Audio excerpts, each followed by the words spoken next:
diri sa among bukid karon. So na lang daw kay klaruhon sa tanan no. So sa mga wala nakasakay sa kong mga joke. So mangayo lang di kog pasaylo sa inyo ha, sa mga lapses. Kitang tanan tao wala man jud perpekto diri sa kalibutan. Pero diha man kita mo gikan sa mga kamalian bago ta makaamgo mga maabot ta sa mga tama nato nga panghimuon. So mangayo lang di kog pasaylo sa inyo ha, sa mga wala nakasakay sa kong mga joke no. Actually angkon man pud ko sa kong kaugalingon nga nagid pud ko'y mali og mali gyud pud bitaw sa tinuod lang. Actually nadungog lang man pugod nako ni sa mga sound sa budots manggod.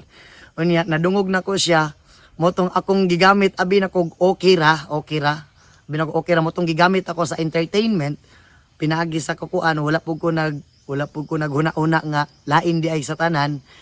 So pasaylo ako ninyo no. And anak man gyud na ang tao kailangan tanan magita na magitay kamalian pero need gyud nato itama ang mali. So samtang karon ginahinay-hinay na pud nako ag-adjust og ang tanan para maliwanagan pud mo no. Og mura to dagang salamat sa inyo tanan.